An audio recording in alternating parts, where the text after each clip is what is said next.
as soon as it gets a little bit warmer outside, all I want to do is make homemade jam.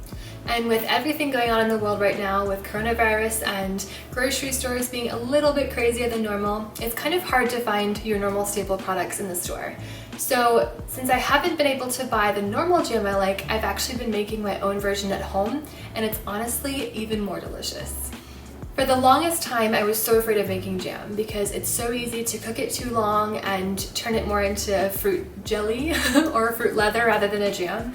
But I learned a couple tricks and tips along the way in pastry school and then working in a restaurant, and today I'm going to share all those with you and show you how to make a super easy and delicious homemade strawberry jam. If you are new to my channel, I share lots of different recipes and baking tips here, so make sure to hit that subscribe button and like this video, and tell me in the comments below what recipes you want to see in the future. But without further ado, let's hop in and let me show you how to make this super easy strawberry jam. To make this recipe, I'm going to start by roughly chopping up some strawberries. And so the amounts for this recipe can be found in the description box below. And I'm just going to roughly chop them into small pieces.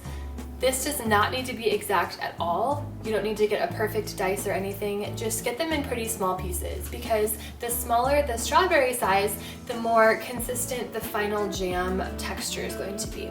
If you used larger slices, it would be a bit chunkier at the end. So just chop them up as finely as possible and set them aside for now. And then I'm going to weigh out the strawberries here on my scale. This is my preferred method of making any recipe, is to do it by weight.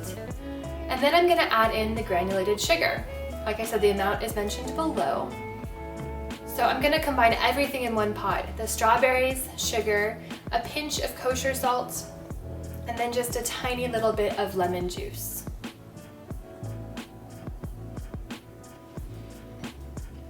So after I measure all of that out, I'm going to go ahead and put it on the heat. So to start making this recipe, I'm going to put it over high heat. And I'm just going to keep it over high and stir constantly until I see this jam start to bubble up. So as you can see here, the fruit starts to release its liquid like this.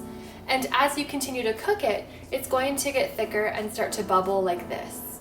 So once I see it starting to bubble up, I'm going to reduce the heat down to low, medium, and continue stirring constantly. You want to make sure to stir because otherwise the jam might burn on the bottom, and we want to make sure that it's consistent and not burning at all. So as I continue to stir and cook, this will take about 10 to 15 minutes in total, but you're going to see the jam start to thicken like this. It's going to be a bit more viscous and just thicker in general, and I like to kind of push my spatula like this, where I make a line straight from one end to the other. So I can usually tell when jam is done when that line takes a lot longer to fill back up. So here you can actually see it's starting to fill in slowly, but we're not quite there. I'm going to cook it a little bit longer and you'll see what I mean. So as you continue to cook, it's getting thicker and thicker. And here I'm just about where I like it. So as you pull the spatula back, the line really isn't filling in. So that means the jam is ready. So I recommend taking the jam off the heat even if you're not entirely sure that it's ready, because at that point you can always put it back on the heat to keep cooking. And it's one of those things that the more you make, the more comfortable you'll feel about knowing when it's done. And it's more of a, something that you learn over time rather than exact science. So I'm transferring the jam now to my container. I'm just using this little mason jar, and I try not to spill it like I did. And that is pretty much it for this recipe. It's super simple. This is my finished jam, so I'm gonna leave it here at room temperature until it cools completely and then transfer it to the fridge for storage. And in an airtight container, this jam will usually last about 2 months in the fridge. It's super delicious, super easy to make, and a staple that I love to have in my fridge. And that's it for this recipe. Like I said, it's super easy to make and really simple, and it's a really fun project for the weekend or if you just have extra berries lying in your fridge or your freezer. You can easily make jam using frozen berries as well.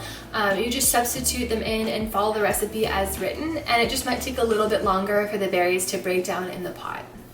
As we are quarantining, I know tons of you are out there baking as much as I am. I feel like I'm constantly in the kitchen right now.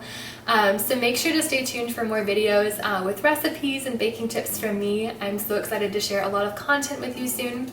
And if you didn't know, I do have a blog, which I'll link down below, where you can see all of my collections of recipes. I've got lots of things that you can make to occupy your time. If you did enjoy this video, it really means a lot if you hit the like button and subscribe. I hope we can create this beautiful community here on YouTube where we support each other and bake together. Thanks so much for your support and for stopping by, and I look forward to seeing you in a video very soon. Bye guys!